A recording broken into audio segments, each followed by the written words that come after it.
Welcome. How did Jesus pray? Hebrews chapter 5 and verse 7 gives an extraordinary description of Jesus' prayers. It says, who in the days of his flesh, when he had offered up prayers and supplications with strong crying and tears unto him that was able to save him from death. Strong crying and tears. Well, I think that David prayed like that as well, and perhaps you'll agree with me when we've looked at our psalm for today, which is Psalm 6. My name is Keith Simons, and I'm a Bible teacher from England. I present these talks on how to understand the King James Bible using the Psalms. So if you're able, please turn with me as we look at Psalm 6. The ancient heading of this psalm reads, in the King James Bible, to the chief musician on Neginot upon Sheminith, a psalm of David.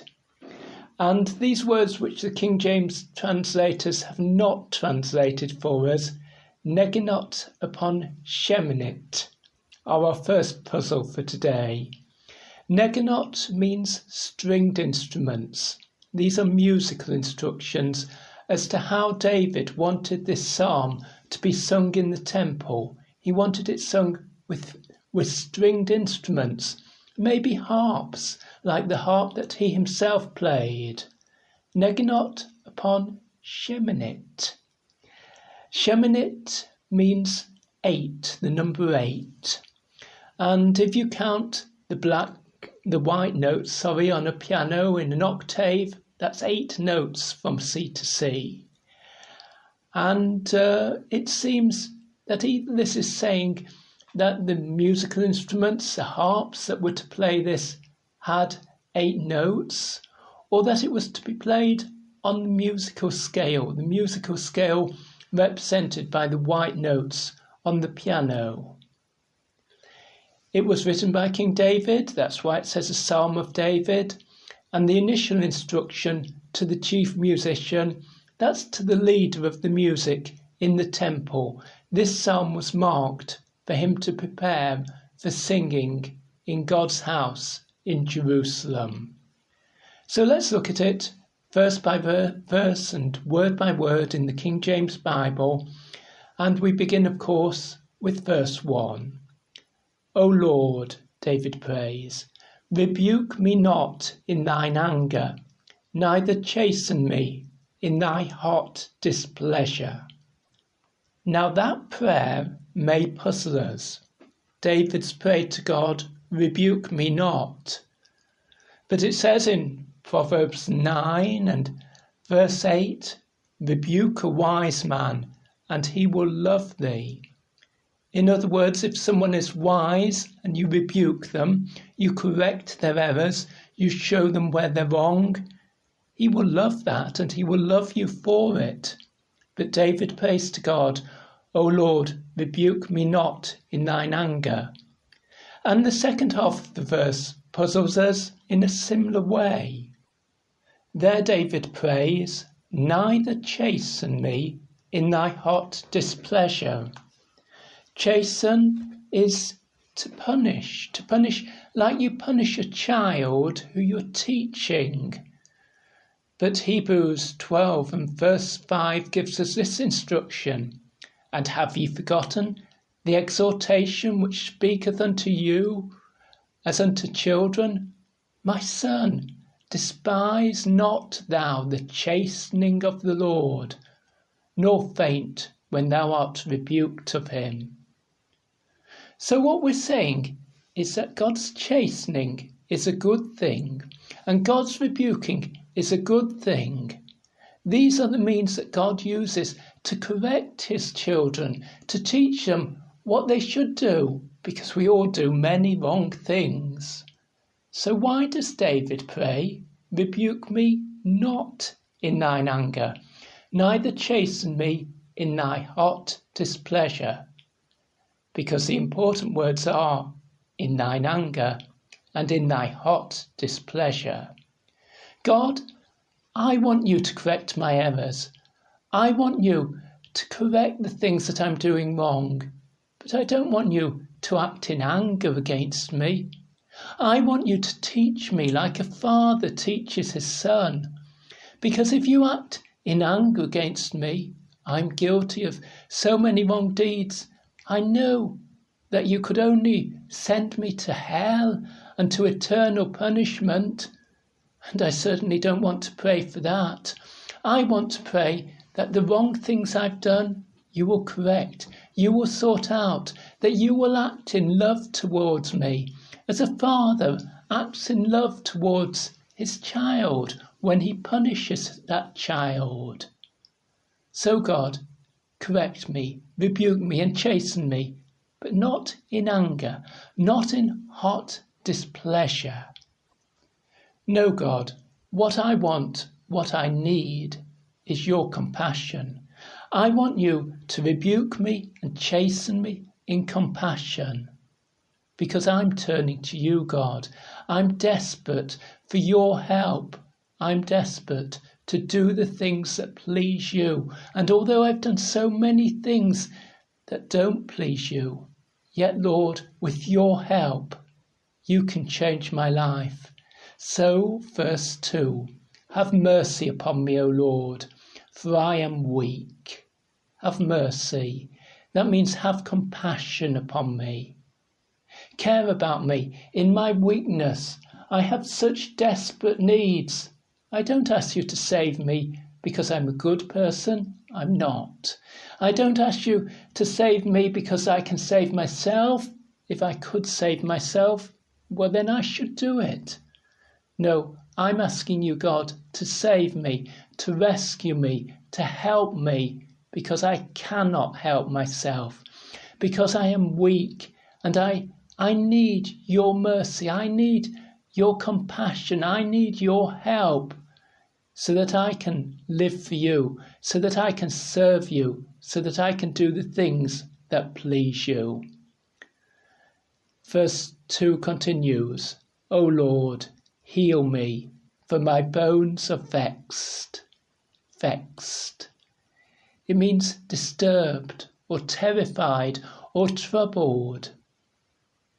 Now, when I'm disturbed or terrified or troubled, that's in my mind. That's thoughts in my mind that worry me. So why does he say, my bones are vexed? Because bones are supposed to be the strong part that supports your whole body. Your mind might be weak, but your body might still be very strong. Your flesh might be weak. But as long as your bones are strong, well, you can stand up and you're not in total weakness.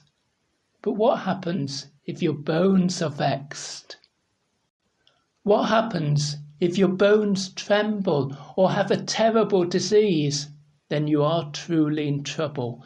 And David was saying, I don't think he was saying that his physical bones were in trouble, but he was saying the strongest part of me has turned into weakness. My troubles are so great that I can't depend on myself. Every part of me is weak. So God, he prays, heal me. It's only you who can cure me from this terrible situation. It's only you who can rescue me now. And if my bones are vexed, well, maybe my soul inside me is still strong. Maybe my inner life, my inner attitudes are still strong. Maybe I'm still trusting in myself, although I'm on my deathbed.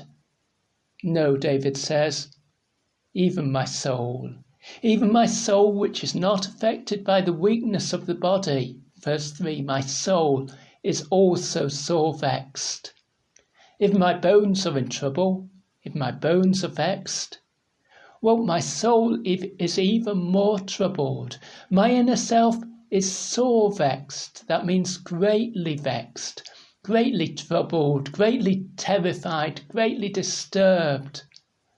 Oh, deep inside me, this trouble has reached to me. I don't know how I'm going to cope, but at least I can turn to God. The end of verse 3 seems not to be a complete sentence. But thou, O Lord, how long? And then there's a question mark in our King James Bible. What's he doing there? David is turning to God. He speaks directly to God. Thou, O Lord, I'm calling on you. You are the one who can deal with this. You are the one who can cure my bones which are vexed. You are the one who can save my soul that is sore vexed. You are the one who can work in my life, for I am weak, but you are strong. And so I turn to you, God, and I ask for your help. And I ask the question, how long? Because these troubles are continuing. They're continuing over a long period of time. Yet my dependence on you has to continue for an equal length of time. Although I have troubles, although I have so many troubles, I depend upon God to help me. And so now I'm going to pray for God's help. Verse 4. Return, O Lord. Come back to me. Come back and save your poor servant who is in such trouble. Deliver my soul. To deliver, it really means the Hebrew word to pull out of danger there. Just as you might pull a drowning man out of the sea, he prays, deliver my soul. Pull me out of this danger. Pull my inner life out of this danger. Pull me out of this despair which seems to overwhelm me. Oh, he prays. And you'll notice difference in the word oh there. At the beginning of verse 4, the second word of the verse, return, O Lord, that's just simply the letter O. And that's a word which is used to address God. We've seen it in every verse of the Psalm so far. But now we've got O, O-H, O save me, for thy mercy's sake. And that's a desperate cry. Oh, we say, oh, save me. He's calling out to God to save him, to free him from these troubles. And he's given God a reason, for thy mercy's sake. Here the word mercy, it's a different Hebrew word to the word mercy which appeared in verse 2. In verse 4, that Hebrew word means loving kindness. Oh God, it's your character to show kindness and love to your people. God, please act in that way towards me. That is the reason I ask you to save me. Not for my own good, but because you are good.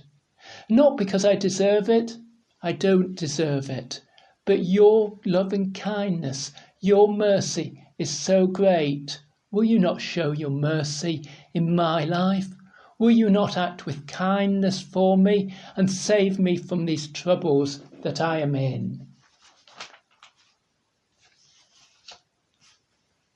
We pause a little as we turn to verse 5, and he starts to give reasons to God why it's so important this prayer should be answered. Verse 5 reads, For in death there is no remembrance of thee. In the grave who shall give thee thanks? In the Hebrew, the grave is used as a word picture for death and even for hell sometimes. And David is saying, I've got enemies. Those enemies want to kill me. Those enemies not just want to kill my body, they want to send me to the grave and to hell. There's no evil thing against me that they are not anxious to do towards me. But God, you can't allow this. God, there is a reason why I need to continue to live. And that is because in death there is no remembrance of thee. When the body dies, it is laid in its grave, then it can't remember God. Then it cannot give God the honour that God deserves. And in the grave or in hell, who is giving thanks to God? Why, they suffer God's indignation. They suffer the terrible punishment of hell, but they don't give thanks to God. And yet God deserves our thanks. We should be eternally grateful to God. God, if I'm turned into hell, then someone still needs to give you thanks. Oh Lord, raise me up. Raise me up because I'm in danger of death. Save me, rescue me, so that I can remember you and give you the proper honour that you deserve, so that I can give you thanks for all the good things that you have done. Oh God, I'm so anxious that I should be giving you thanks, that is the reason I offer to you why you should rescue me from this situation. God, when you rescue me, that will give me a wonderful reason to give thanks to you. When you rescue me, that will give me a constant reason to remember you and to give honour to you. But God, you've not rescued me yet. And now, listen to my trouble. Verse 6. I am weary with my groaning. All the night make I my bed to swim. I water my couch with my tears. Okay, so he's crying. He makes his bed to swim because he's crying tears, and then he says he waters his couch with tears. The bed and the couch mean about the same thing. They didn't have much furniture in ancient houses, but a wealthy man would have a long seat in which he could sit with his friends to eat and on which he could lie at night to sleep. And that is the sort of bed or couch which David has in mind here. But his couch, it's wet. His bed is wet, and it's wet with his tears. He is so desperate in turning to God. He is groaning and crying out through the night. Okay, now we've got this description of his pain, his suffering, and yet we've got a clue that there's something more going on here. Listen to the end of verse 8 and the beginning of verse 9. We'll look at them in detail later. For the Lord hath heard the voice of my weeping. The Lord hath heard my supplication. The Lord will receive my prayer. Do you see there how weeping is made equal to supplication and to prayer? When David is groaning, when he's crying so plentifully, when his bed seems to swim with his tears, in that situation, David is praying. These are desperate prayers. He is interceding for God to act in this situation. He's interceding that God will act against his enemies, because we'll find out later that David has enemies who are opposing him, verse 10. But he's also praying that God would change his enemies. He's weeping and he's praying in sympathy for them, and also in intercession for them, in requesting God to act, to change their attitudes, to change their lives, to turn them round. He prays at the end of the psalm, let them return and be ashamed suddenly. It matters not to him whether they return and turn back to God, or whether they are ashamed and their plans are defeated. No doubt, as a godly man, he would prefer them to return to God. But if they will not do that, then God will have to act against them. And it is this conflict which causes this desperate prayer. Let me read verse 6 again. I am weary with my groaning. Weary means tired. I'm tired because I'm calling out to God all through the night that he will act in this situation. All the night make I my bed to swim. Of course, he can't literally pray so many tears. but it feels like it. Because those tears are plentiful and they're constant and they're flowing throughout the night as he brings this desperate, this earnest, this fervent prayer to God. I water my couch with my tears. Verse 7, mine eye is consumed because of grief. He's crying so much that he feels that his eye is dissolving away. He probably doesn't mean that literally. It's a description of just how great it is. That word consumes means to waste away, to fail. When we cry a lot, it's difficult to look at anything. It's difficult to see anything. And he's feeling that night after night with these desperate prayers to God. It waxeth my eye, waxeth old because of all mine enemies. As I've got older, I've started to use glasses. I don't use them all the time.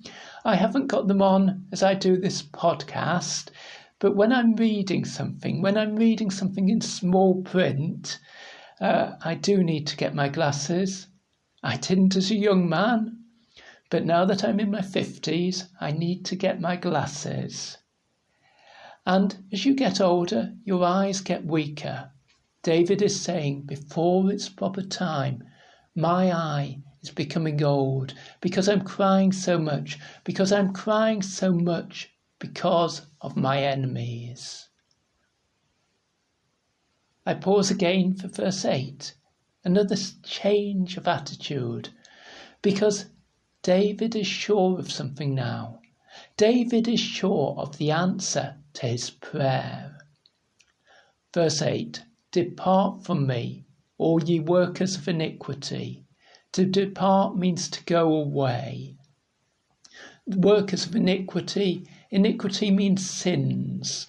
So David is speaking to evildoers. David is speaking to evil people who've been all around him and searching after him and trying to attack him.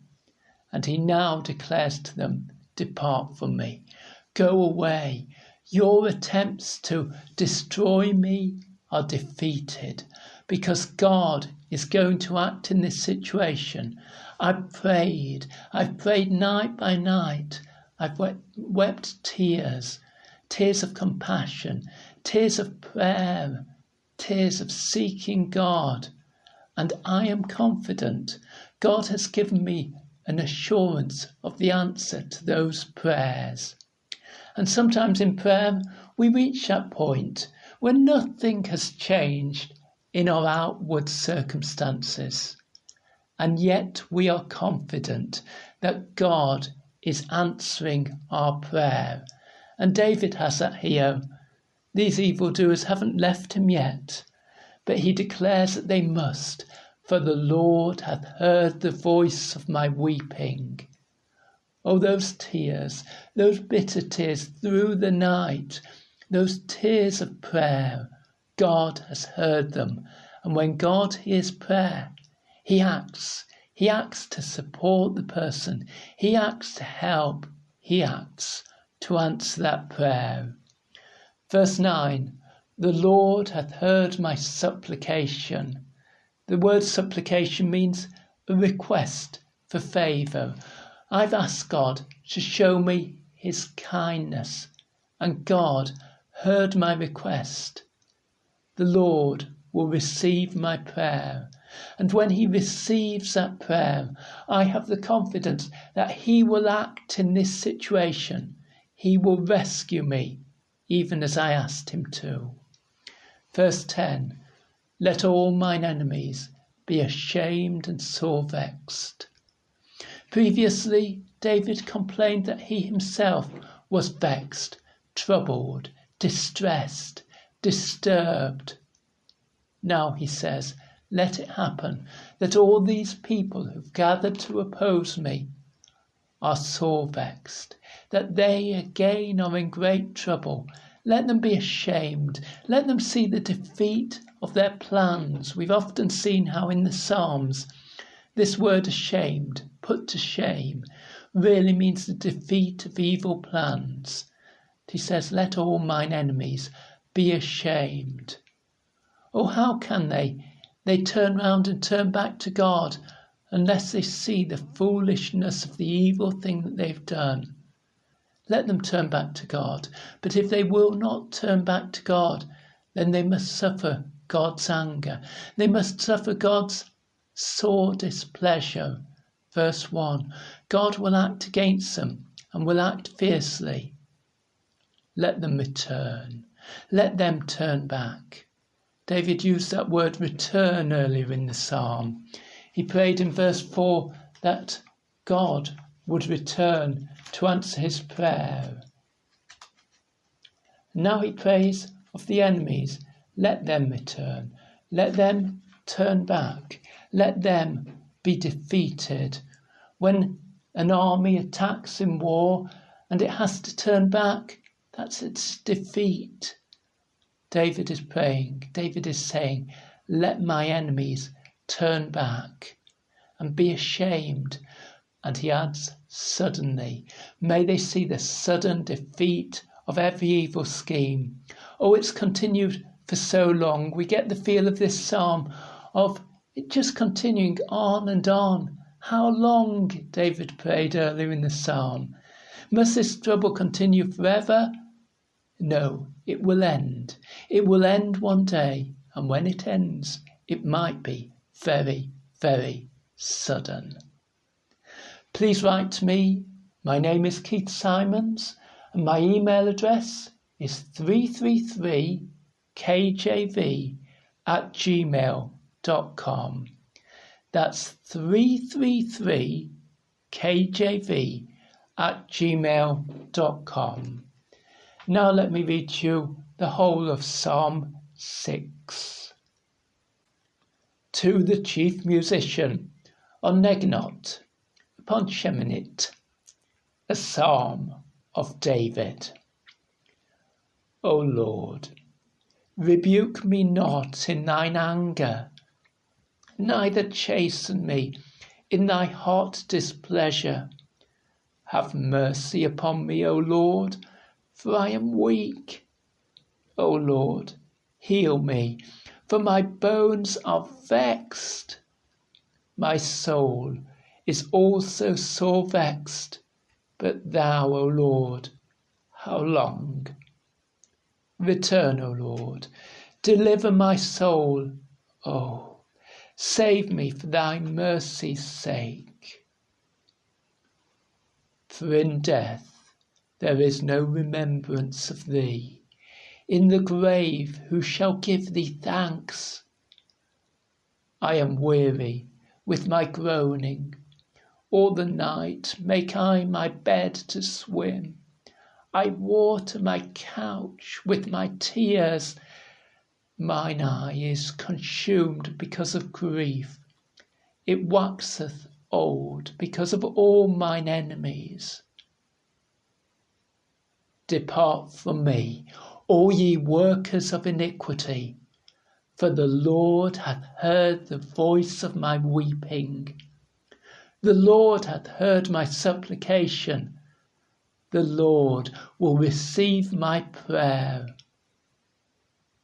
Let all mine enemies be ashamed and sore vexed.